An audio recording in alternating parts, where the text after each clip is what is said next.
மூன்றாம் நாள் உயிர் தெளிந்தார்.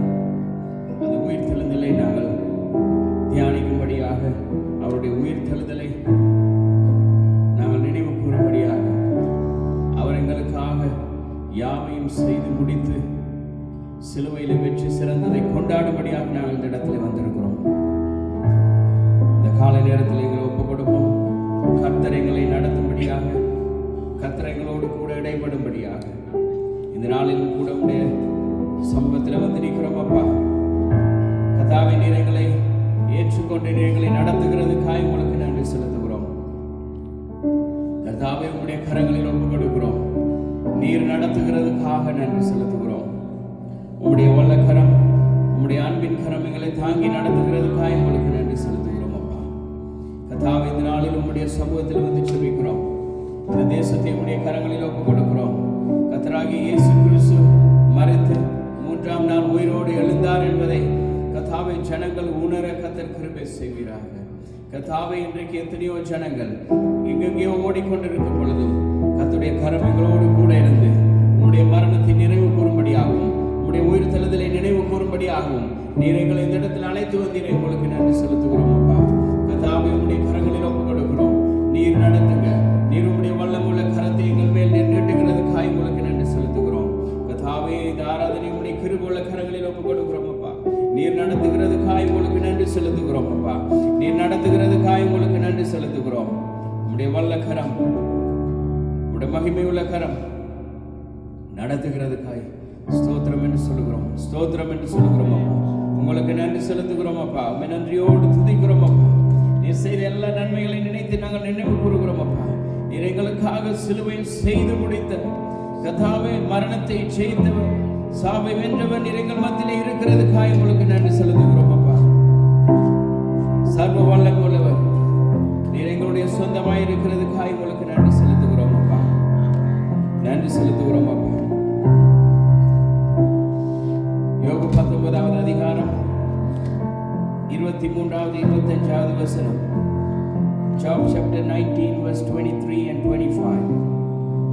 Oh, that my words were now written, oh, that they were engraved in the book, oh, that they were cut with an iron pen and laid and engraved in the rock forever. For I know that my Redeemer lives, and that he shall stand upon the earth in the last days. நான் இப்பொழுதும் சொல்லுவேன், சொல்லும் வார்த்தைகள் எழுதப்பட்டால் நலமாயிருக்கும். அவைகள் ஒரு புத்தகத்தில் வரையப்பட்டு அல்லது என்றைக்கும் நிலைக்க அவைகள் கருங்கல்லிலே ஒளிவெட்டாகவும் எழுத்தாகவும் பதிந்தால் நலமாயிருக்கும். என் மீட்பர் உயிரோடு இருக்கிறார் என்றும் அவர் கடைசி நாளில் பூமியின் மேல் நிற்பார் என்றும் நான் அறிந்திருக்கிறேன். கர்த்தாவே, நீர் சிலுவைக்கு போக முன்பதாகவே, நீர் மரணத்தில் இருந்து எழுந்திருக்கும் முன்பதாகவே கர்த்தாவே, உம்முடைய தாசனுக்கு நீர் இந்த வெளிப்பாடை கொடுத்தீரப்பா. கர்த்தாவே, இந்த நாளிலும் கூட உம்முடைய சமூகத்தில் வந்து ஜெபிக்கிறோம். இந்த இடத்திலே உம்முடைய நாமத்தை உயர்த்தும்படியாக, உம்மை ஆராதிக்கும்படியாக கூடி வந்திருக்கிறோம். அப்பா கர்த்தாவே, நீர் எங்களுக்காக சிலுவையிலே வெற்றி சிறந்து இன்றும் எங்களுடைய மீட்பர் உயிரோடு இருக்கிறதுக்காகவும், எங்களுடைய மீட்பர் உயிரோடு எழுந்திருக்கிறதுக்காக உங்களுக்கு நன்றி செலுத்துகிறோம். எங்களுடைய மீட்பர் இன்றும் ஜீவிக்கிறதுக்காக நன்றி செலுத்துகிறோம். எங்களுடைய இயேசு கிறிஸ்து ஜீவன் உள்ளவனாய் இருக்கிறதுக்காக உங்களுக்கு நன்றி செலுத்துகிறோம். நீர் ஜீவிக்கிறீர், நீர் ஜீவிக்கிறீர், நீர் ஜீவன் உள்ளவராய் இருக்கிறீரே, உங்களுக்கு நன்றி செலுத்துகிறோம். நீர் ஜீவன் உள்ளவர் அப்பா. சாவை வென்றவர் எங்கள் மத்தியில் இருக்கிறதுக்காக உங்களுக்கு நன்றி செலுத்துகிறோம். அப்பா நீ தொடர்ந்து உம்முடைய வல்லமுள்ள கரத்தினால எங்களை நடத்துங்க, நிரப்புங்கப்பா. உம்முடைய வல்ல கரம் எங்களை தாங்கி நடத்துகிறதுக்காக உங்களுக்கு நன்றி செலுத்துகிறோம். இயேசுவின் நாமத்தினால் ஒப்பு கொடுத்து உம்முடைய வல்ல கரம் எங்களை தாங்கி நடத்தும்படியாக இயேசுவின் நாமத்தினால் ஜெபிக்கிறோம் நல்ல பிதாவே, ஆமென், ஆமென். ஸ்தோத்திரம் அப்பா.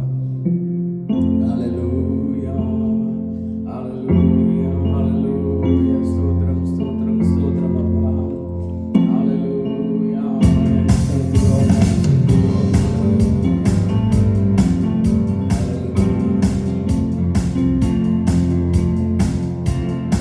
எனக்காய் ஜீவன் விட்டவரே,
பேசுகிறவர் அப்பா. மரணம் இருக்கை பள்ளத்தாக்கில் நடந்தாலும் நீர் ஜீவன் உள்ள தேவன் என்பதை நீர் எங்களுக்கு நிரூபிக்கிறதற்காக உங்களுக்கு நன்றி செலுத்துகிறோம் அப்பா. கர்த்தாவே, மனுஷர்கள் கைவிட்டாலும், கர்த்தாவே எங்களை சுற்றி இருக்கிறவர்கள் கைவிட்டாலும், கர்த்தாவே எங்களுக்கு விரோதமாய் மனுஷர்கள் கூட்டம் கூடினாலும், கர்த்தர் நீர் எங்களுக்கு முன்பதாக சென்று நீர் எங்களுக்காக வெற்றி கொடியை எங்களுக்காக பிடிக்கிறதற்காக உங்களுக்கு நன்றி. நீர் வெற்றி கொடியை நீர் எங்களுக்காக நாட்டி இருக்கிறதற்காக உங்களுக்கு நன்றி செலுத்துகிறோம்.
இன்றும் கர்த்தாவே எங்களோடு ஜீவிக்கிறதுக்காக உங்களுக்கு நன்றி செலுத்துகிறோம்.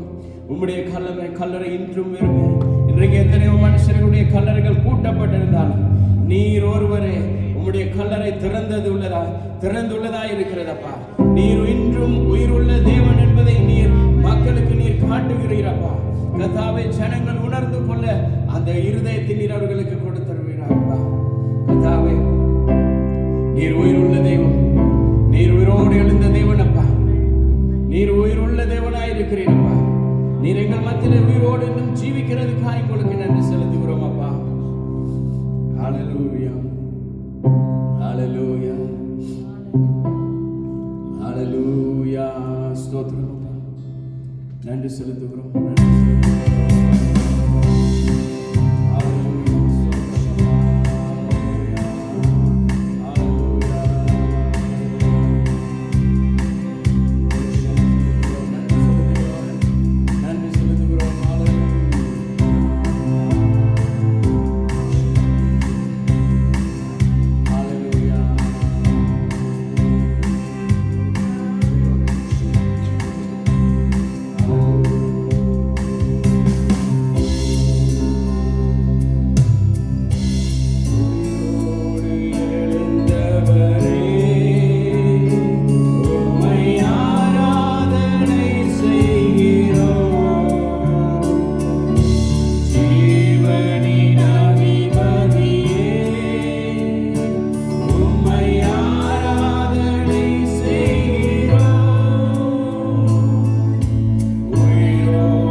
எங்கள் மத்தியிலே அசைவாடுகிறவர், எங்கள் மத்தியிலே உலாவுகிறவர், எங்களை நடத்தி செல்லுகிறவர் நீராப்பா.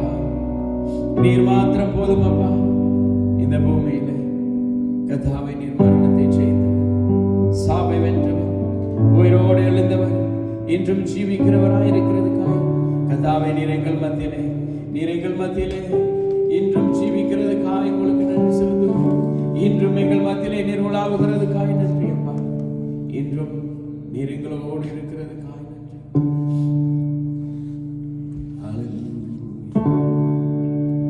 ஹல்லேலூயா, நன்றி செலுத்துகிறோம்.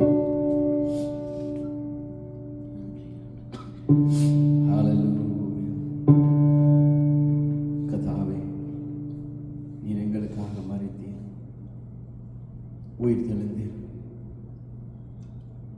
இன்றும் நீர் எங்களோடு ஜீவிக்கிறதுக்காய் உங்களுக்கு நன்றி செலுத்துகிறோம். நீர் ஒருவரே கர்த்தர், நீர் ஒருவரே தேவன், நீர் ஒருவரே ஜீவனுள்ள ஜீவாதிபதியாய் நீர் எங்களோடு இருக்கிறதுக்காய் உங்களுக்கு நன்றி செலுத்துகிறோம். உம்மை போல ஒரு நல்ல தேவன் எங்களுக்கு வேற யாருமே இல்லை இந்த பூமியில். உங்களை போல ஒரு நல்ல தேவன் இந்த பூமியில் எங்களுக்கு யாருமே இல்லைப்பா. உம்மை தவிர வேற எந்த ஒரு விருப்பம் இந்த பூமியில இல்லைப்பா. உம்மை அல்லாமல் எங்களுக்கு வேற யாருமே இந்த பூமியில் இல்லை. நீர் ஒருவரே கர்த்தாவே எங்களுடைய இருதயங்களை அறிந்திருக்கிறவர், எங்களுடைய வேண்டுதல்களை கர்த்தாவே எங்களுடைய மனதை அறிந்த தெய்வம் நீர் ஒருவர் மாத்திரமே. இந்த பூமியில இந்த மனுஷர்கள் எங்களை விட்டு தூரம் போகலாம், எங்களை விட்டு ஓடி போகலாம். கர்த்தாவே நீர் எங்களோடு கூட இருந்து நீர் சொல்லுகிறீர், நான் உன்னை விட்டு விலகுவதும் இல்லை, உன்னை கைவிடுவதும் இல்லை என்று சொன்ன தேவன். கர்த்தாவே நீர் சிலுவை மரணத்தை ஜெயித்து உயிரோடு எழுந்து இன்றும் நீர் எங்களோடு வாழ்ந்து கொண்டிருக்கிறதுக்காய், இன்றும் நீர் எங்களோடு கூட அசைவாடுகிறதுக்காய் உங்களுக்கு நன்றி செலுத்துகிறோம். கர்த்தாவே எல்லாருக்கும் இந்த சாக்கியம் கிடைக்காது. உம்மை நம்பி வந்திருக்கிற உம்முடைய பிள்ளைகளுக்கு, உம்மிடத்தில் அடைக்கலமாய் வந்திருக்கிற எங்களுக்கு நீர் ஜீவனுள்ள தேவன் என்பதை எங்களுடைய வாழ்க்கையில நீர் ஒவ்வொரு நாளும் அதிசயமாய் நடத்தி வருகிறதுக்காய் உங்களுக்கு நன்றி செலுத்துகிறோம். ஹல்லேலூயா. கர்த்தாவே இந்த நாளில் உம்முடைய சமூகத்தில் வருகிறோம். நீர் தாமே எங்களோடு இடைப்படுங்க. உம்முடைய வார்த்தையினாலே நீர் எங்களோடு பேசுங்க. உம்முடைய வார்த்தையானது எங்களுடைய வாழ்க்கையிலே கர்த்தாவே எங்களுடைய கால்களுக்கு தீபமும் எங்களுடைய பாதைக்கு வெளிச்சமுமாயிரும். கர்த்தாவே எங்களை நடத்தி செல்லுகிறதுக்காய் உங்களுக்கு நன்றி செலுத்துகிறோம். கர்த்தாவே ஜெயம் பெற்று ஜெய கிறிஸ்துவினாலே கர்த்தாவே நாங்கள் முன்னேறி செல்ல நீர் எங்களுக்கு கிருபை செய்கிறதுக்காய் உங்களுக்கு நன்றி செலுத்துகிறோம். இயேசுவின் நாமத்தில் ஒப்பு கொடுத்து ஜெபிக்கிறோம் நல்ல பிதாவே, ஆமென்.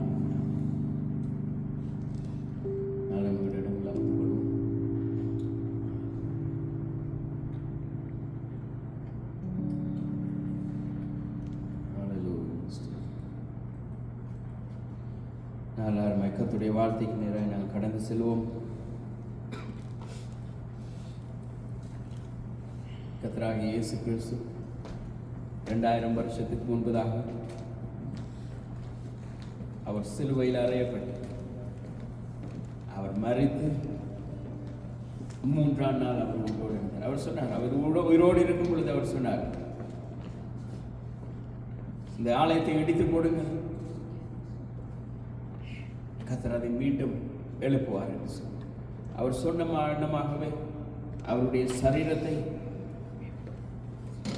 அவர்கள் கல்லறையில் அடைத்து போட்டார்கள். ஆனாலும் 3ஆவது நாள் அவர் உயிரோடு எழுந்து அவர் இன்றும் எங்களோடு ஜீவிக்கிறவராய் எங்கள் மத்தியிலே இருக்கிறார். இந்த காலை நேரத்தில் நாங்கள் எல்லாருமாய் கர்த்தருடைய வார்த்தையை நேராக கடந்து செல்வோம். இன்றைக்கு நாங்கள் காலையில் நாங்கள் வாசித்த அந்த பகுதியை போல அதே பகுதிக்கு நாங்கள் திருப்பிக் கொள்வோம். யோபு 19வது அதிகாரத்தில் 23வது வசனத்தில் இருந்து 25வது வசனம் வரைக்கும், job chapter 19 verse 23 to 25. Job chapter 19 verse 23 to 25.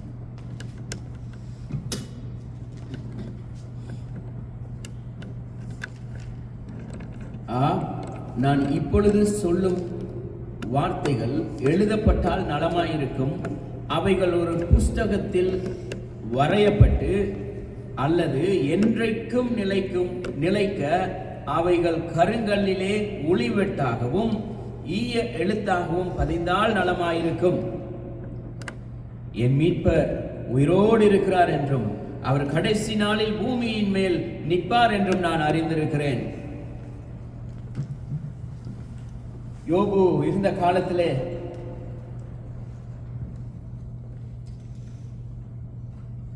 இயேசு கிறிஸ்து வரவில்லை இந்த பூமிக்கு. அவன் வாழ்ந்த காலத்திலே இயேசு கிறிஸ்து யார் என்று அவனுக்கு தெரியாது. ஆனால் கர்த்தர் ஒரு மீட்பரை அனுப்புவார்.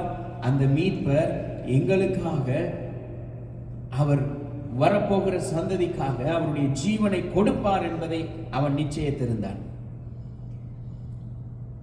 இது திரும்பவும் என்ன சொல்றது, ஒரு தீர்க்க தரிசனமாகவே அது அப்படியே மூடிவிடாதபடி இது எங்களுடைய வாழ்க்கையிலே ஒரு ரியாலிட்டியாக, ஒரு நிஜமாக இது இன்றைக்கும் எங்களோடு இருக்கிறது. அவருடைய வார்த்தையானது இன்றைக்கும் எங்களோடு கூட உயிர் வாழ்கிறது.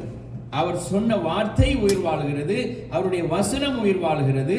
அவருடைய வார்த்தையானது எங்களுக்கு இன்றும் ஜீவன் உள்ளதாய் காட்சி அளிக்கிறது. ஏனென்று சொன்னால் இது தீர்க்க தரிசனமாய் அப்படியே மறைந்து விடவில்லை.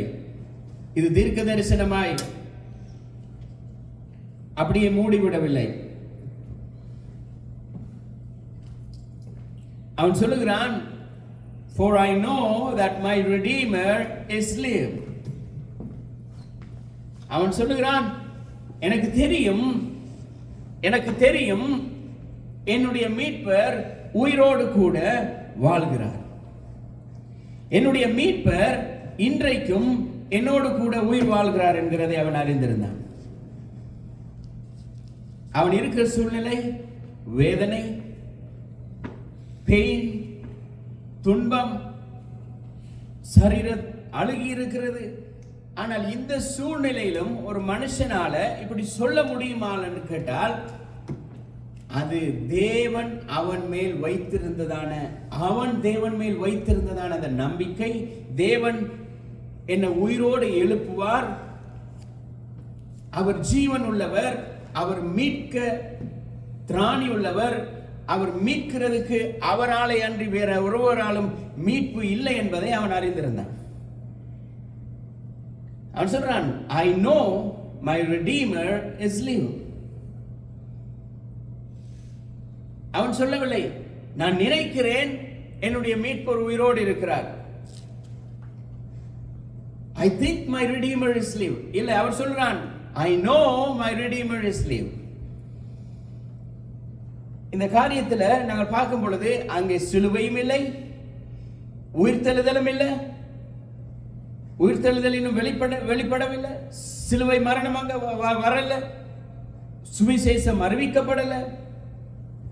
ஆனாலும் அவனுக்கு ஒரு வெளிப்பாடு இருந்தது, மீட்பர் உயிரோடு இருக்கிறார். தேவன் ஜீவன் உள்ளவராய் காட்சி அளிக்கிறார். அந்த ஜீவன் உள்ள தேவன் மீட்பராக உயிரோடு இருக்கிறார் என்பதை அவன் அறிந்திருந்தான். அவர் மரித்து உயிர்த்தார் என்று அவன் சொல்லவில்லை, அவர் உயிரோடு இருக்கிறார் என்று சொல்லி அவன் சொல்லுகிறான். எங்களுக்கு தெரியும், இயேசு கிறிஸ்து சிலுவையிலே மரித்தார். ஆனால் அவர் மறுபடியும் உயிர் தெழுந்தார். அந்த அவருடைய உயிர் தெழுதலானது சதா காலமும் இருக்கிறது. அவர் மறுபடியும் மரிக்கவில்லை. அதனால நாங்கள் பாடுவோம், மரித்த கிறிஸ்து இனி மரிப்பதில்லை. அவர் ஒரே தரம் பலியிடப்பட்டு ஒரே தரம் உயிர் தெழுந்து இன்றும் எங்களோடு கூட ஜீவிக்கிறவராய் இருக்கிறார். வெளிப்படுத்தல் 1வது அதிகாரம் 18வது வசனம் சொல்லுகிறது, நான் இதோ சதா காலமும் உயிரோடு இருக்கிறேன். அவர் சொல்லுகிறார், இதோ இந்த உலகத்தின் முடிவு பரியந்தம் இந்த வானமும் பூமியும் ஒளிந்து போனாலும் என்னுடைய வார்த்தைகள் ஒளிந்து போவதில்லை. ஏனென்று சொன்னால் அந்த வார்த்தையான தேவன் ஒரு காலமும் ஒழியாதபடி உயிரோடு ஜீவிக்கிறவராயிருக்கிறார். அதனால்தான் நாங்கள் Romans chapter 10 verse 9, Romans chapter 10 verse 9, ரோமர் 10வது அதிகாரம் 9வது வசனம் சொல்லுகிறது, என்னவென்றால் கர்த்தராகிய இயேசுவை நீ உன் வாயினாலே அறிக்கையிட்டு தேவன் அவரை மரித்தோரிலிருந்து எழுப்பினார் என்று உன் இருதயத்திலே விசுவாசித்தால் ரட்சிக்கப்படுவாய். பவுல் தெளிவாய் சொல்கிறான், உன்னுடைய இருதயத்திலே அவர் உயிரோடு எழுந்தவர் என்பதை நீ விசுவாசித்தால் நீ ரட்சிக்கப்படுவாய். அவர் உயிரோடு எழும்பவில்லை என்று சொல்லுகிற எல்லாருமே ரட்சிக்கப்பட தகுதியற்றவர்களாய் இருக்கிறார்கள். மரித்த கிறிஸ்து உயிர் தெழுந்தார் என்பதை சொல்லுகிறவர்கள் ரட்சிப்பை அடைகிறவர்களாய் இருக்கிறார்கள். கர்த்தராகிய இயேசு கிறிஸ்துவை உன் வாயினாலே அறிக்கை செய், அப்பொழுதுதான் நீ ரட்சிக்கப்படுவாய். இன்றைக்கு அன்னைக்கு நினைக்கிறோம், நாங்கள் இயேசுவை ஏற்றுக்கொண்டுட்டோம், இயேசுவை அறிக்கை செய்து நாங்கள் ரட்சிக்கப்பட்டுட்டோம் என்று சொல்லி. ஆனால் எங்களுடைய இருதயத்திலே அவர் மரணத்தில் இருந்து உயிரோடு எழுந்தவர் என்பதை ஒவ்வொரு நாளும் சாட்சி அளிக்கிறவர்களாய் இருக்க வேண்டும். அந்த ரட்சிப்பு நிறைவேறும்படியாக நாங்கள் காண்கிறதுனால அல்ல, நாங்கள் பார்க்கிறதுனால அல்ல, நாங்கள் பார்க்கிறதுனால அவர் மரித்தார் என்கிற அந்த படத்தையோ அல்லது அந்த வீடியோவை நாங்கள் பார்க்கிறதுனால அல்ல, இயேசு கிறிஸ்து அவர் ஜீவன் உள்ளவர் என்பதை நாங்கள் அறிந்து கொண்டாலே அந்த நம்பிக்கை எங்களுக்கு உண்டாகிற பொழுதே அவருடைய உயிர்த்தெழுதலின் சாயல் எங்களுக்கு தெரியும்.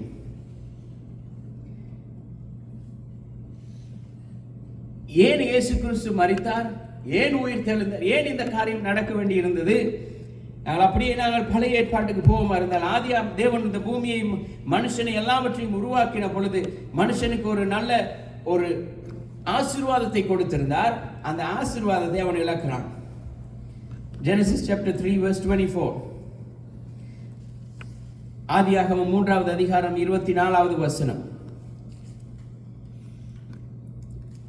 When the falls come, the access denied. When they fall, the access to the eternal life is denied. The reason they fall into sin. Genesis chapter 3 verse 24. அவர் மனுஷனை துரத்திவிட்டு ஜீவ விருட்சத்துக்கு போகும் வழியை காவல் செய்ய ஏதேன் தோட்டத்துக்கு கிழக்கே கேருபீன்களை வீசிக்கொண்டிருக்கிற சுடரொளி பட்டயத்தையும் வைத்தார். இந்த வசனம் சொல்லுகிறது, அவர்கள் ஜீவனுக்கு போகிறதான வழியை கர்த்தர் அடைத்தார். ஏனென்று சொன்னால் அவர்கள் பாவம் செய்து தேவனுடைய மகிமை அற்றவர்களானார்கள். அப்படித்தான் பவுல் சொல்கிறார், எல்லாரும் பாவம் செய்து தேவ மகிமை அற்றவர்களானார்.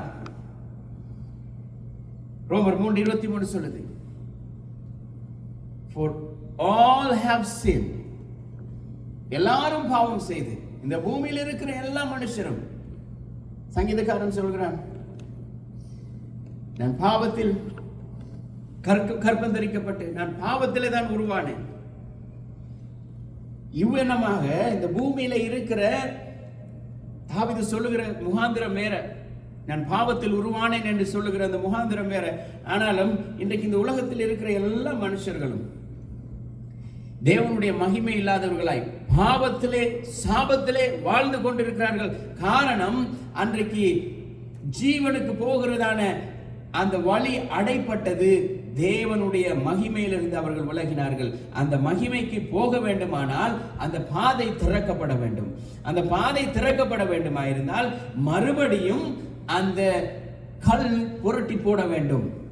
அந்த வைக்கப்பட்டிருக்கிறதான அந்த சுடரொளி பட்டயம், அந்த கேருபீன்கள், அதை மறைத்துக் கொண்டிருக்கிற கேருபீன்கள் அந்த இடத்துல இருந்து விலக வேண்டும், தேவனிடத்திலே சேருகிறதுக்கு.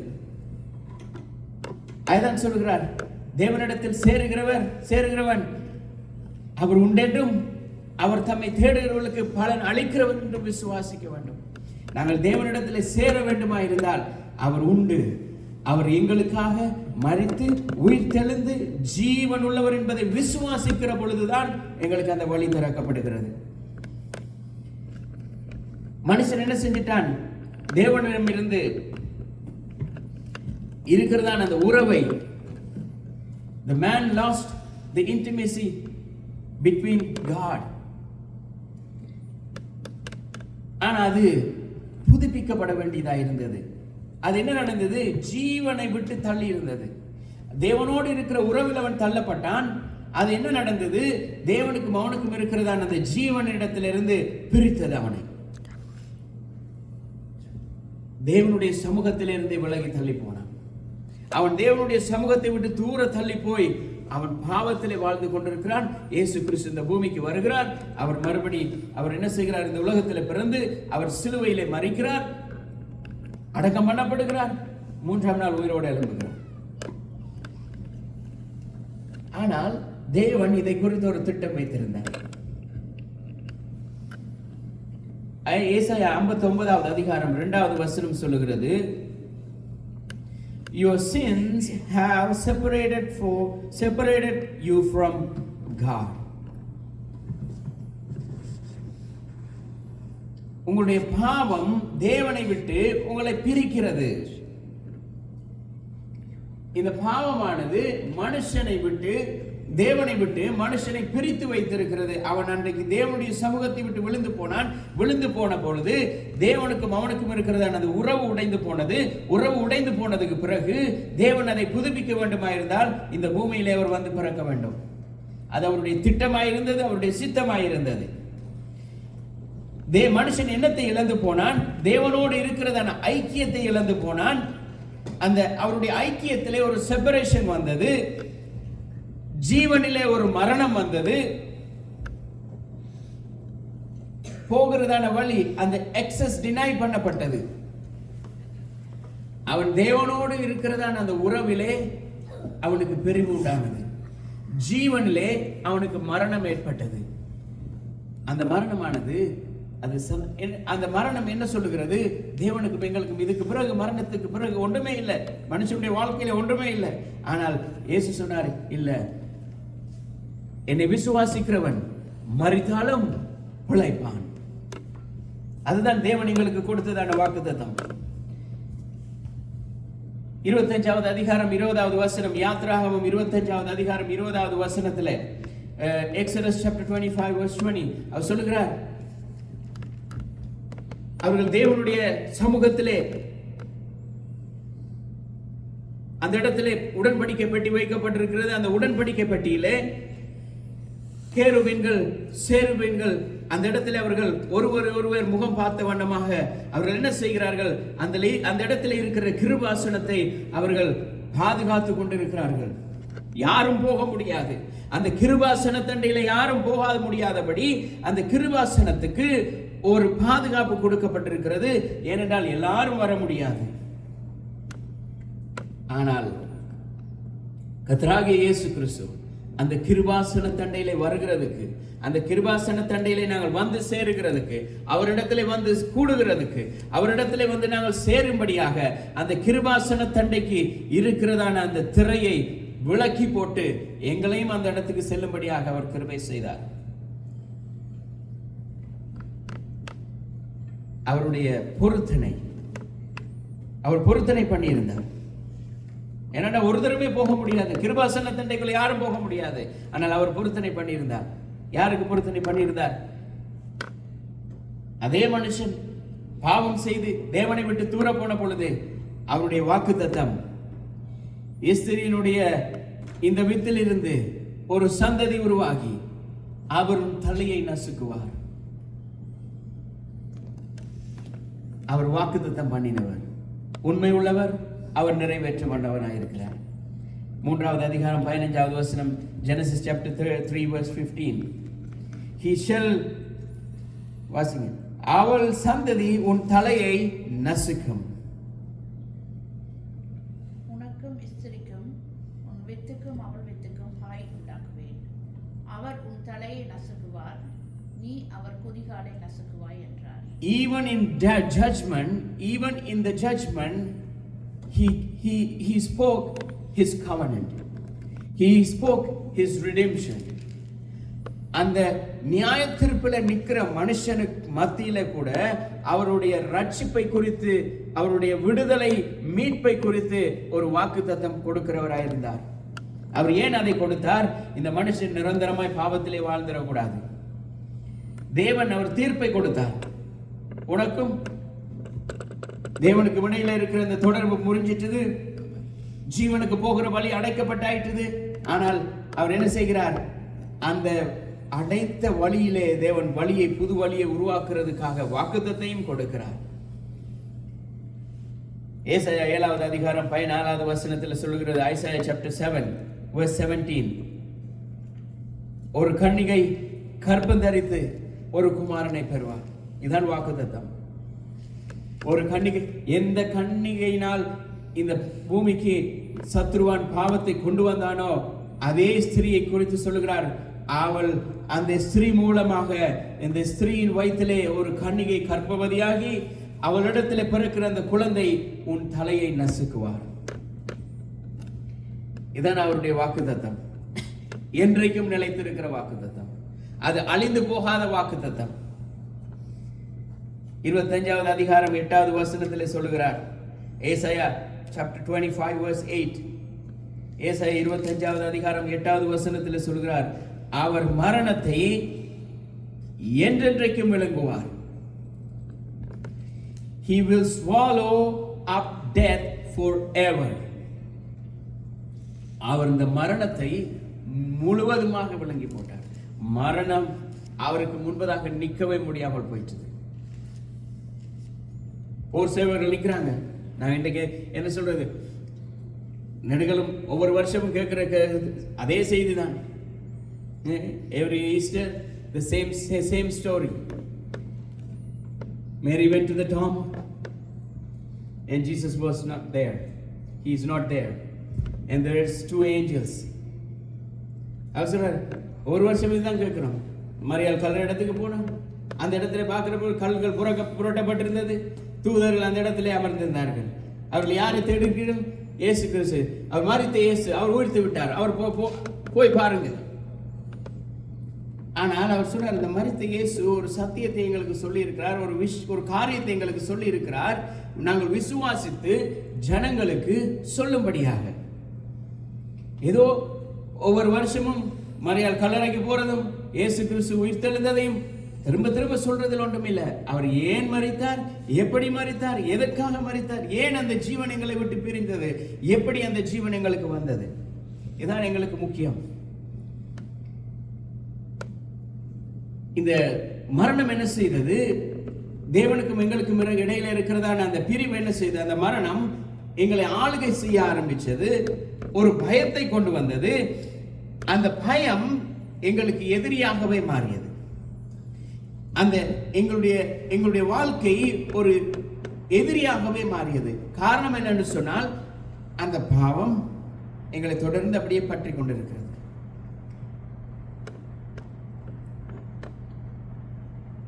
ஆனால் அவர் சொல்றார், அவர் மரணத்தை விழுங்கி போட்டார். ஓசியா 13வது அதிகாரம் 14வது வசனத்திலே சொல்கிறார். ஓசியா chapter 13 verse 14. ஓசியா 13வது அதிகாரம் 14வது வசனம். 13 verse 14. அவர்களை நான் பாதாளத்தின் வல்லமைக்கு நீக்கலாக்கி அவர்களை மரணத்துக்கு நீக்கலாக்கி விடுவிப்பேன். மரணமே உன் வாதைகள் எங்கே? பாதாளமே உன் சங்காரம் எங்கே? மனமாறுதல் என் கண்களுக்கு மறைவானதாயிரும். அவர் சொல்லுறார், மரணமே உன் வாதைகள் எங்கே? பாதாளமே உன் சங்காரம் எங்கே? மனமாறுதல் என் கண்களுக்கு மறைவானதாயிருக்கிறது. அவர் சொல்லுகிறார், அவர்களை நான் பாதாளத்தில் இருந்து இருக்கிற வல்லமைக்கு அவர்களை நான் விடுவிப்பேன். எப்படி விடுவிப்பேன்? ஒரு மீட்பரை அனுப்புவேன். அவர் மரிப்பார், அவர் உயிர் தெழுவார். அவர் உயிர் தெழுகிற பொழுது இந்த பாதாளத்தில் இருக்கிற வல்லமைகள் மேற்கொள்ளப்படும். பாதாளத்துக்கு செல்லுகிற மனுஷர்களுடைய அந்த வாழ்க்கை மாற்றப்படும். மரணம் ஜெயமாக விழுங்கப்பட்டது. எப்படி ஜெயமாக விழுங்கப்பட்டது? அவர் சொன்னார், அவருக்கு முன்பதாக மரணம் நிற்கவே முடியல. 3வது நாள் சொன்னபடியே சொன்னபடியே உயிர் தெழுந்தார்னு சொல்லி அவர் சொன்னார், சொன்னபடியே செய்தார். அவர் வாக்குத்தத்தம் பண்ணினவர், அவர் உண்மை உள்ளவர். The death is not just an event. அது ஒரு சாதாரண ஒரு காரியம் அல்ல. அது ஒரு எதிராளி.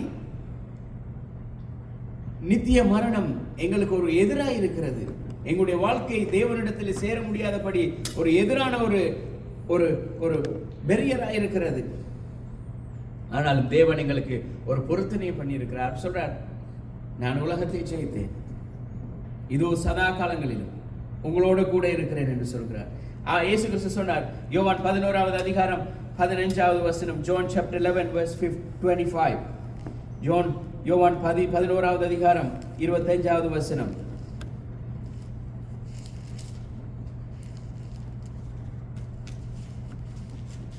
இயேசு அவளை நோக்கி, நானே உயிர்த்தெழுதலும் ஜீவனுமாய் இருக்கிறேன். நானே உயிர்த்தெழுதலும் ஜீவனுமாய் இருக்கிறேன். என்னை விசுவாசிக்கிறவன் மரித்தாலும் பிழைப்பான். இயேசு சொன்னார், நானே உயிர்த்தெழுதலும் ஜீவனுமாய் இருக்கிறேன். எனக்கு முன்போ எனக்கு பின்பதாகவோ மரித்து உயிர்த்தெழுந்து சதா காலமும் உயிரோடு இருக்கிறவர் இந்த பூமியில யாருமே இல்லை. இயேசு ஒருவரை தவிர இந்த பூமியிலே உயிரோடு இருக்கிற ஒருவனும் இல்லை. அவர் ஒருவரை மரணத்தை ஜெயித்து ஜெயமாய் எழுந்திருந்து இன்றும் ஜீவிக்கிறவராயிருக்கிறார். அப்படிப்பட்ட ஜீவனுள்ள தேவனை தான் நாங்கள் ஆராய்ந்து கொண்டிருக்கிறோம். அந்த ஜீவன் அவர் எங்களுக்கு கொடுத்ததான அந்த ஜீவன் ஒரு பரிசு அல்ல, அது ஒரு கிஃப்ட் மாத்திரம் அல்ல. நாங்கள் நினைக்கிறோம் இந்த நித்திய ஜீவன் எங்களுக்கு ஈவாய் கிடைக்க ஈவு மாத்திரமல்ல, ஒரு கிஃப்ட் மாத்திரமல்ல, அவரே எங்களுக்கு இருக்கிறார். அதாவது அந்த தேவனே எங்களோடு கூட வாழ்கிறவராயிருக்கிறார். அவர் கிஃப்டாக எங்களுக்கு தருகிறதை விட அவரே எங்களுக்குள்ளே வந்து வாழ்கிறவராயிருக்கிறார். இதுதான் அவருடைய மரணத்தினுடைய அற்புதமாயிருக்கிறது. பரிசை கொடுத்து அதை பிச்சு வீசிக்கிறது. அவர் சொல்றார், நானே உங்களோடு கூட இருக்கிறேன், நான் உன்னோடு கூட இருந்து நீ நடக்க வேண்டிய வழியை உனக்கு காட்டுவேன், உன்மேல் கண் வைத்து உனக்கு ஆலோசனை சொல்லுவேன் என்று சொல்லுகிறார். அதனால தான் 14வது அதிகாரம் 6வது வசனம், யோவான் 14வது அதிகாரம் 6வது வசனம், John chapter 14 verse 6, அவர் சொல்கிறார், நானே வழியும் சத்தியமும் ஜீவனுமாய் இருக்கிறேன். அதாவது பரலோகத்துக்கு போகிறதுக்கு ஒரே வழி கர்த்தராகிய இயேசு கிறிஸ்து மாத்திரம்தான். கர்த்தராகிய இயேசு கிறிஸ்துவை நாங்கள் விசுவாசித்து அறிக்கை செய்கிற பொழுது, அவருடைய வழியிலே நாங்கள் நடக்கிற பொழுது, அவர் சொல்கிறார், நானே வழி, அதற்கு சத்தியமுள்ள வார்த்தை, அதுக்கு நித்தியமாயிருக்கிறது. அந்த ஜீவனுக்கு அடையாளமும் நான் தான். அந்த ஜீவன் என்னிடத்திலே இருக்கிறது. அந்த ஜீவன் தரும் வார்த்தை என்னிடத்திலே இருக்கிறது. நானே வழியும் சத்தியமும் ஜீவனுமாயிருக்கிறேன். I am the way, the truth and the life.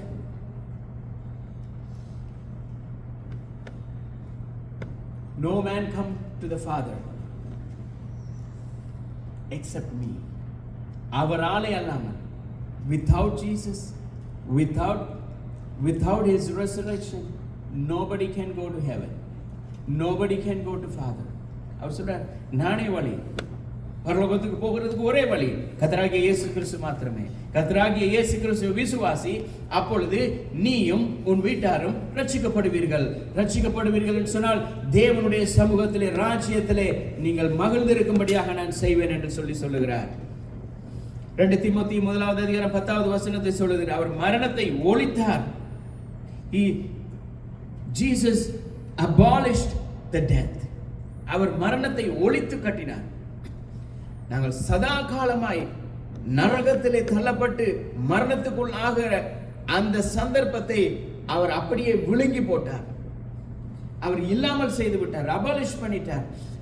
அந்த ஜீவனை பெறுகிறதுக்கு அவருடைய சமூகத்தில் வந்து அவரை ஏற்றுக்கொண்டு அவருடைய வார்த்தைகளை கேட்கிற பொழுதுதான் அந்த ஜீவன் எங்களுக்குள்ளே வருகிறது. இயேசு கிறிஸ்து மரணத்திலே ஜெயித்து உயிரோடு எழுந்த பொழுது மரணம் அதனுடைய வல்லமையை இழந்தது, அதனுடைய பலத்தை இழந்தது. எல்லா மனுஷரும் மரிக்கிறார்கள் இந்த பூமியிலே. ஆனாலும் கூட அது இந்த பூமிக்குரிய இந்த சரீரம் பூமிக்கு திரும்ப வேண்டியது. ஆனாலும் அவனுடைய ஆவி, ஆத்மா தேவனிடத்திலே போகிற பொழுது இளைப்பாறுகிறதுக்கு எங்கே இளைப்பாற வேண்டும்? நரகத்துல, நித்திய நரகத்துல, நித்திய மரணத்துல போகணுமா? இல்ல நித்தியமாய் வாழுகிறதுக்கு அடைக்கப்பட்டதான அந்த ஏதேன் தோட்டத்தில் தேவனிடத்துல ஜீவனை பெறுகிறதான அந்த அடைக்கப்பட்ட வாசல் திறக்கப்பட்டு அவன் தேவனிடத்துல போகிறதுக்கு அந்த வழி திறக்கப்பட்டது.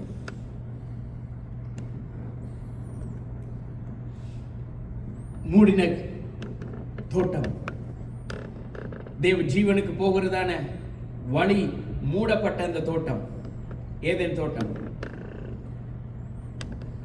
ஆனால் கல்வாரி சிலுவையிலே, கொல்கொதா மலையிலே அந்த வழி திறக்கப்பட்டது. எப்படி திறக்கப்பட்டது?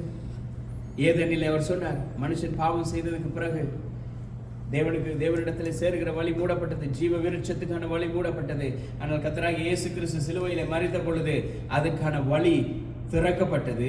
இப்ப அந்த வழியில பிரவேசிக்கிறதுக்கு அந்த கல் புரட்டி போட வேண்டும். அந்த ஜீவனை கொடுக்கிறதுக்கு அவர் ஆயத்தமாயிருந்தார், இன்றும் ஆயத்தமாயிருக்கிறார். எத்தனை பேர் அவரை விசுவாசிக்கிறோமோ அத்தனை பேரும் அவருடைய ஜீவனை பெறும்படியாக அந்த ஜீவன் இன்றும் எங்களுக்காக பேசிக் கொண்டிருக்கிறது.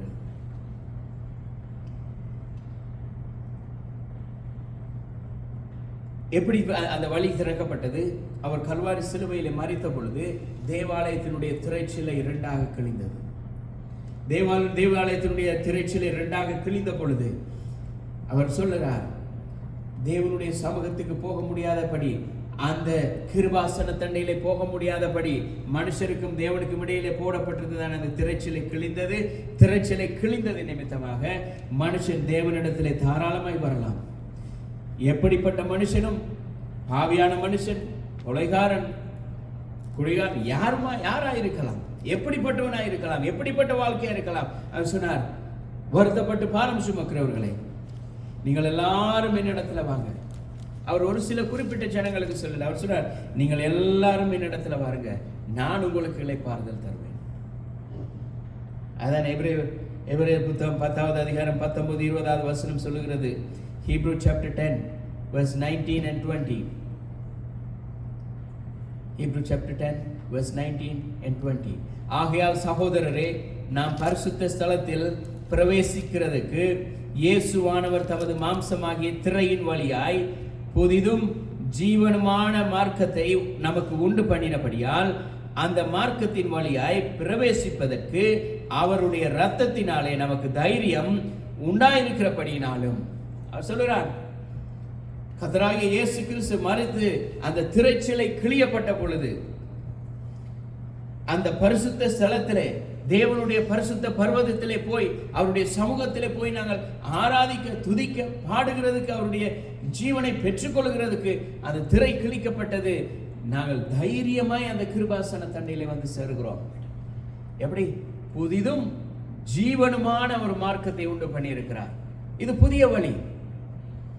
அந்த ஏதேன் தோட்டத்திலே மூடப்பட்ட அந்த வழி அல்ல, இது புதிய வழி. அது கர்த்தராகிய இயேசு கிறிஸ்து அவருடைய சிலுவையினாலே, அவருடைய மரணத்தினாலே, அவர் உயிர் தெழுந்த பொழுது கல்லறையிலிருந்து அந்த கல் புரட்டப்பட்டது, ஜீவனுக்கு போகிற வழி திறக்கப்பட்டது.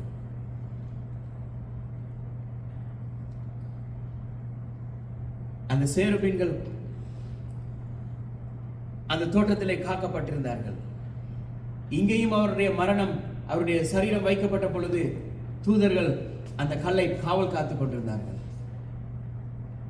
ஆனால் அவருடைய வல்லமைக்கு முன்பதாக அந்த கல்லறையும் சரி, அந்த கல்லறையினுடைய கல்லும் சரி, அதிலே காவல் காத்து கொண்டிருந்தவர்களுக்கும் சரி, நீக்க முடியாமல் போனது. காரணம் என்னன்னு சொன்னால், அவர் ஜீவாதிபதியான தேவன், ஜீவனின் அதிபதி அவரே. இந்த ஜீவனுக்கு சொந்தக்காரர் அவர்தான், இந்த ஜீவனுக்கு உரிமையாளரும் அவர்தான். அவர் சொல்றார், இன்னும் பாவம், பயம், மரணம் இப்படிப்பட்ட காரியத்திலே பயத்தோடு வேதனையோடு வாழ்கிறவர்களுக்கு சொல்றார், மரணம் ஜெயமாய் விழுங்கப்பட்டது.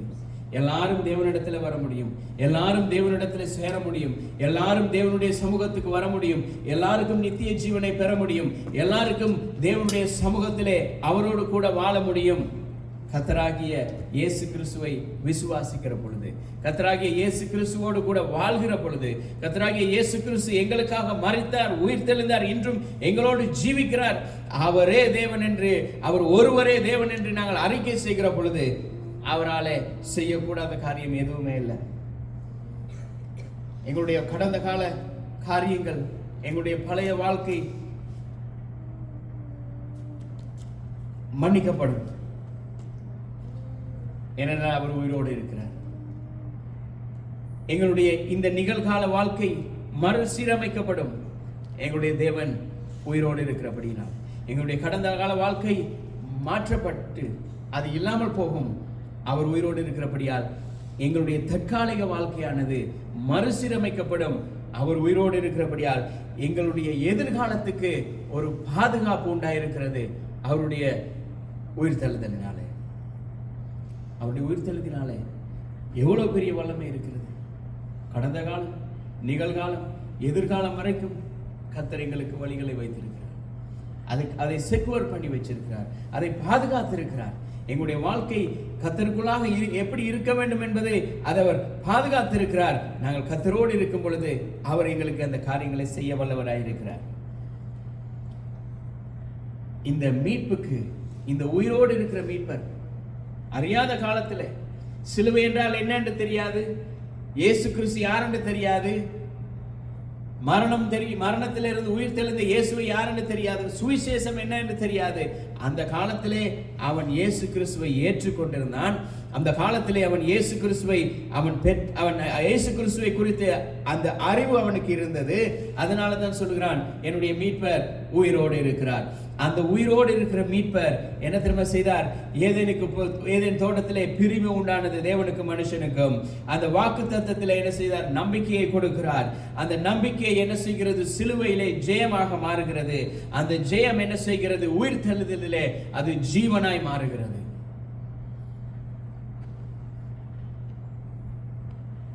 இன்றைக்கும் எங்களுடைய தேவன் உயிரோடு இருக்கிறார். மரித்த கர்த்தராகிய இயேசு கிறிஸ்து மறுபடியும் அவர் மரிக்க போகிறதில்லை. மரித்த கிறிஸ்து இனி திரும்பவும் மரிக்க போகிறதில்லை.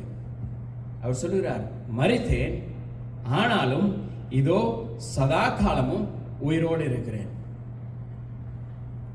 மரித்தேன், ஆனாலும் இதோ சதா காலமும், இந்த உலக முடிவு பரியந்தமும் நான் உங்களோட கூட இருக்கிறேன் என்று சொல்லுகிறார். அவர் வாக்குத்தத்தம் பண்ணினவர், அவர் உண்மையுள்ளவர். ஏதேன் தோட்டத்தில் வாக்குத்தத்தம் பண்ணினவர் கல்வாரி சிலுவையிலே அதை நிறைவேற்றினார். கல்வாரி சிலுவையிலே செய்தவர் இன்றும் எங்களுடைய வாழ்க்கையிலே நிறைவேற்ற வல்லவராயிருக்கிறார். நிறைவேற்றி கொண்டிருக்கிறார், இன்னும் நிறைவேற்றுவார். காரணம், அவரை விசுவாசித்து அவரை ஏற்றுக்கொண்டு அவருடைய சமூகத்திலே வந்து நாங்கள் நிற்கிற பொழுது, அவருடைய சமூகத்திலே வந்து நாங்கள் அவருக்காக வாழ்கிற பொழுது அவர் இந்த காரியங்களை செய்ய வல்லவராயிருக்கிறார். எங்களுடைய மீட்பர் உயிரோடு இருக்கிறார். மரணம் விழுங்கப்பட்டது.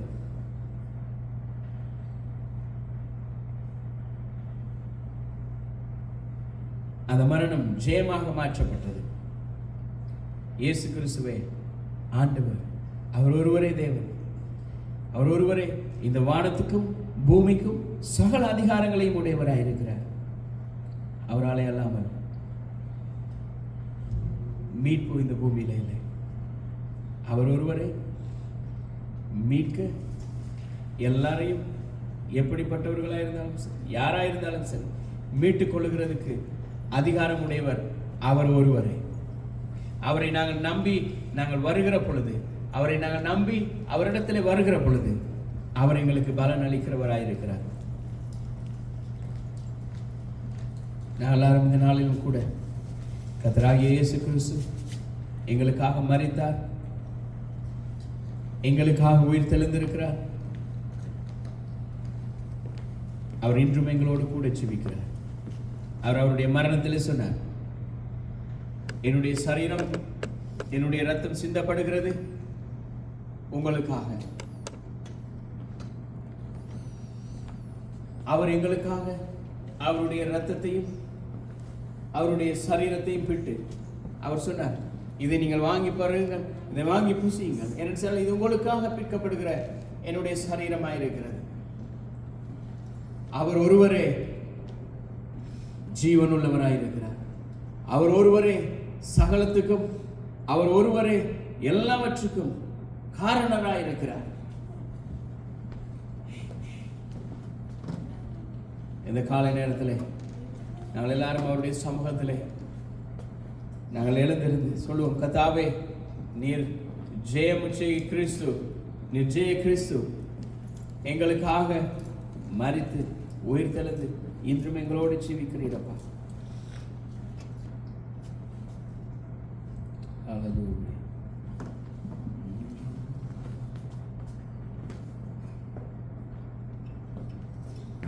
அவர் எங்களுக்கு சொல்லியிருந்தார், இதை இடித்து போடுங்க, நான் 3வது நாளிலே எழுப்புவேன் என்று சொல்லி எழும்பினார். மரணம் ஜெயமாக விழுங்கப்பட்டது. அவருடைய கிருபை எங்கள் மேல் பொழிந்திருக்கிறது. ஆகவே தான் அவரை நாங்கள் ஆராதிக்கிறோம், அவரை நாங்கள் துதிக்கிறோம்.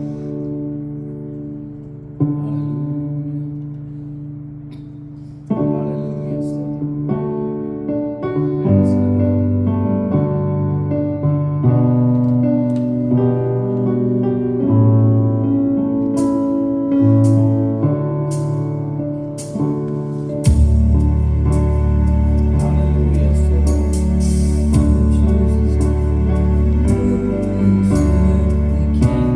kingdom of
கர்த்தராகிய இயேசு கிறிஸ்து அவர் காடி கொடுக்கப்பட்ட அன்று ராத்திரியிலே அவர் அப்பத்தையும் ரசத்தையும் எடுத்து பெற்று தன்னுடைய சிசுகளுக்கு கொடுத்து சொன்னார், இதை வாங்கி பூசியுங்கள், என்னை நினைவு கூறும்படியாக இதை செய்யுங்கள். அவருடைய சரீரம், அவருடைய ரத்தம் சிந்தப்பட்டது எங்களுக்காக, எங்களுக்கு ஜீவனை உண்டு பண்ணும்படியாக. அந்த ஜீவனுக்கு போகிறதான அந்த வழி திறக்கப்பட்டது. அந்த ஜீவனில் நாங்கள் பிரவேசித்து அவர் சொல்கிறார், என்னோடு கூட நீங்கள் என்னுடைய பிதாவின் ராஜ்யத்திலே போஜனம் பண்ண அவர் விசுவாசம் பண்ண, அவருடைய விசுவாசம் நாங்கள் அவருடைய ராஜ்யத்திலே பிரவேசித்து அவரோடு கூட போஜனம் பண்ணுகிறது. அவர்கள் போஜனம் பண்ணுகையில் இயேசு அப்பத்தை எடுத்து ஆசீர்வதித்து அதை பிட்டு சீஷர்களுக்கு கொடுத்து, நீங்கள் வாங்கி புசியுங்கள், இது என்னுடைய சரீரமாய் இருக்கிறது என்றார். பின்பு பாத்திரத்தையும் எடுத்து ஸ்தோத்திரம் பண்ணி அவர்களுக்கு கொடுத்து, நீங்கள் எல்லாரும் இதிலே பானம் பண்ணுங்கள், இது பாவ மன்னிப்பு உண்டாகும்படி அநேகருக்காக சிந்தப்படுகிற புது உடன்படிக்கைக்குரிய என்னுடைய இரத்தமாய் இருக்கிறது. இது முதல் இந்த திராட்சை ரச பழத்தை நவமானதாய் உங்களோடு கூட என் பிதாவின் ராஜ்யத்திலே நான் பானம் பண்ணும் நாள் வரைக்கும் இதை பானம் பண்ணுவதில்லை என்று உங்களுக்கு சொல்லுகிறேன். அவர் வாக்குத்தத்தம் பண்ணி இருக்கிறார். கர்த்தராகிய இயேசு கிறிஸ்து எங்களுக்கு ஒரு வாக்குத்தத்தத்தை கொடுத்திருக்கிறார். இந்த வேதத்தில் இருக்கிற எல்லா வாக்குத்தத்தங்களும் கிறிஸ்து இயேசுவுக்குள் ஆம் என்றும் எங்களுக்கு இருக்கிறது. ஆகவே அவர் இந்த இடத்துல ஒரு வாக்குத்தத்தத்தை கொடுக்கிறார். அவர் சொல்கிறார், நீங்கள் என் பிதாவினுடைய ராஜ்யத்திலே வந்து அவரோடு கூட அவருடைய ராஜ்யத்திலே இருக்கும் வரைக்கும் நான் உங்களோட போஜனம் பண்ண மாட்டேன் இந்த திராட்சை ரசத்திலே. ஆனால் என்னை நினைவு கூறும்படி இந்த பூமியிலே நீங்கள் இதை செய்யுங்கள். நான் உங்களோடு கூட என் பிதாவின் ராஜ்யத்திலே உங்களோடு கூட நான் பங்கு கொள்வேன் என்கிறார். அவருடைய விசுவாசம், கர்த்தராகிய இயேசு கிறிஸ்துவினுடைய நம்பிக்கை, அவருடைய முழு நோக்கம் அவருடைய ராஜ்யத்திலே அவரோடு கூட நாங்கள் பங்கு கொள்ள வேண்டும். அவரோடு கூட அந்த ரசத்தையும் அந்த ரசத்திலே நாங்கள் நவமானதாய் புதிய ரசமாய் அந்த இடத்திலே பங்கு கொள்ளும்படியாக அவர் எங்களுக்கு கொடுத்திருக்கிறார். அவர் எங்களுக்கு இந்த சாக்கியத்தை கொடுத்திருக்கிறார்.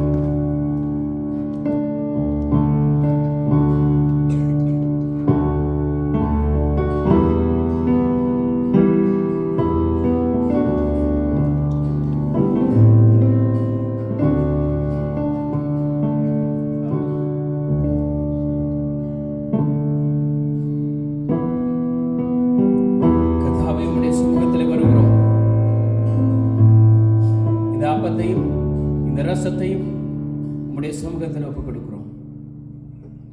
உம்முடைய வசனம் சொல்கிறது, இந்த ரத்தம், இந்த பாத்திரம், இந்த அப்பம் உம்முடைய சரீரத்தை நினைவு கூறும்படியாக நீர் எங்களுக்கு கொடுத்ததப்பா. கர்த்தாவே, உம்முடைய மரணத்தை நாங்கள் நினைவு கூறுகிறோம். உம்முடைய மரணத்தை நாங்கள் நினைவு கூறுகிறோம். நீர் மரித்து கர்த்தாவே உம்முடைய ரத்தம் சிந்தப்பட்டு உம்முடைய சரீரம் பீக்கப்பட்டு அதன் மூலமாய் நீர் எங்களுக்கு கொடுத்த அந்த ஜீவனை நாங்கள் நித்தியமாய் பெற்றுக்கொள்ளும்படியாக மறுபடியும் எங்களுக்காக உயிர் தெழுந்தீரே கர்த்தாவே. அந்த பாடுகளையும் மரணத்தையும் நாங்கள் நினைவு கூறுகிறோம். கர்த்தாவே, இந்த அப்பத்தையும் இந்த ரசத்தையும் உம்முடைய கரங்களில் ஒப்புக் கொடுக்கிறோம். பரிசுத்தப்படுத்து கர்த்தாவே. இது உம்முடைய சரீரமாகவும் உம்முடைய இரத்தமாகவும் இதை நாங்கள் நினைவு கூறும்படி ஏற்றுக்கொண்டு கர்த்தாவே, உம்முடைய நாளிலே, கர்த்தருடைய நாளிலே நாங்கள் உம்மோடு கூட நீக்கத்தக்க திராணி உள்ளவர்களாய் இருக்கும்படி நீர் எங்களுக்கு கிருபை செய்வீராக. இயேசுவின் நாமத்தில் ஒப்புக் கொடுக்கிறோம். ஜீவனுள்ள நல்ல பிதாவே, ஆமென். எல்லாரும் பங்கு கொள்வோம். Oh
கர்த்தராக இயேசு கிறிஸ்து என்று காட்டி கொடுக்கப்பட்ட ராத்திரியில் அப்பத்தை எடுத்து அதை பிட்டு நீங்கள் வாங்கி புசியுங்கள், இது உங்களுக்காக பிற்கப்படுகிற என்னுடைய சரீரமாக இருக்கிறது, என்னை நினைவு கூறும்படி இது செய்யுங்கள் என்றார். நாங்கள் எல்லாருமாய் ஒரு மனதோடு கூட நாங்கள் இந்த அப்பத்திலே நாங்கள் புசித்து அவருடைய மரணத்தை நாங்கள் நினைவு கூறுவோம்.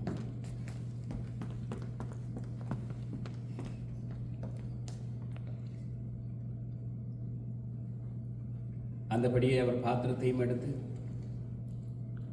இது உங்களுக்காக சிந்தப்படுகிற என்னுடைய இரத்தத்தினாலாகிய புதிய உடன்படிக்கையாக இருக்கிறது.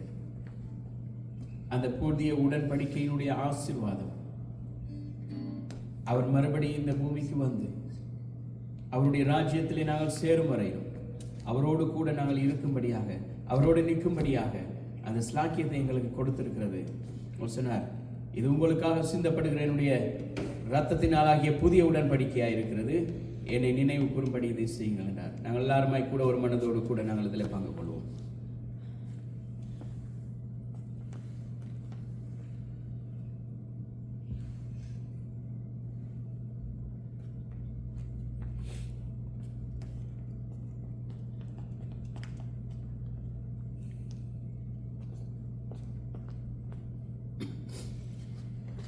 கர்த்தாவே, உம்முடைய சமூகத்தில் வருகிறோம். இது நீங்கள் உண்டு பண்ணினால் இதில் மகிழ்ந்து களி கூறும்படியாக நாங்கள் உங்களுடைய சமூகத்தில் வந்திருக்கிறோம். கர்த்தாவே, நீர் எங்களுக்காக பாடுபட்டு மரித்து உயிர் தெழுந்து இன்றும் எங்களோடு ஜீவிக்கிறீர். கர்த்தாவே, உம்மை போல ஒரு வல்ல தேவன், உம்மை போல ஒரு நல்ல தேவன், உம்மை போல ஒரு ஜீவன் உள்ள தேவன் இந்த பூமியில யாரும் இல்லையப்பா. உங்களை அல்லாமல் இந்த பூமியிலே வேறு ரட்சிப்புக்கு வேறு எந்த ஒரு வழியும் இல்லை. கர்த்தாவே, கர்த்தாவே, மனுஷர்கள் ரட்சிக்கப்படுகிறதுக்கும் மனுஷர்கள் கர்த்தராகிய இயேசு கிறிஸ்துவை ஏற்றுக்கொள்கிறதுக்கும் அறிந்து கொள்கிறதுக்கும் ஒரே ஒரு நாமம், உம்முடைய நாமமாகிய அந்த சர்வ வல்லமுள்ள நாமம், அந்த நாமம் இயேசு கிறிஸ்து. நீங்கள் ஒருவரே ஜீவனுள்ள தேவனாயிருக்கிறீர். நீர் ஒருவரே உயிருள்ள சாட்சியாயிருக்கிறீர். நீர் ஒருவரே உயிருள்ள தேவனாயிருக்கிறீர். நீர் ஒருவரே எங்களுக்கு ஜீவனை கொடுக்கிறவராயிருக்கிறீர். நீர் ஜீவனை கொடுக்கவும் அதை சம்பூர்ணப்படுத்தவுமாக இந்த பூமிக்கு வந்திருக்கிறீர். வசனம் சொல்லுகிறது, இதோ சத்துரு வருகிறான், கொலையிடவும் நாசப்படுத்தவும் என்று வேற எதுக்குமே அல்ல, ஆனால் நானோ அவைகளுக்கு ஜீவன் உண்டாயிருக்கவும் அது பரிபூர்ணப்படவும் வந்தேன் என்று சொன்னீரப்பா. கர்த்தாவே, நீர் இந்த பூமிக்கு வந்ததான நோக்கத்தை மனுஷர்கள் அறிந்து கொள்ள, கர்த்தாவே, உம்முடைய நோக்கத்தை அறிந்து கர்த்தாவே ஜனங்கள் ரட்சிக்கப்படவும், ஜனங்கள் உம்முடைய ராஜ்யத்திலே சேரவும், ஜனங்கள் உம்முடைய நாமத்தை ஏற்றுக்கொண்டு உங்களோடு கூட வாழ்கிற அந்த வாழ்க்கைக்குள்ளாய் கடந்து வரவும் உம்முடைய வல்லக்கரம் இறங்கும்படியாக ஜெபிக்கிறோம். இயேசுவின் நாமத்தில் ஒப்புக் கொடுக்கிறோம் அப்பா. இந்த நாளில் நீ செய்த எல்லா நன்மைகளுக்காக நன்றி செலுத்துகிறோம். இந்த நாளில் நீர் எங்களுக்கு கொடுத்த எல்லா ஆசீர்வாதங்களுக்காக நன்றி செலுத்துகிறோம். இந்த நாளில் எங்களுக்கு கொடுத்ததான எல்லா விதமான சந்தோஷத்துக்காய், சமாதானத்துக்காய், ஐக்கியத்துக்காக நன்றி செலுத்துகிறோம் அப்பா.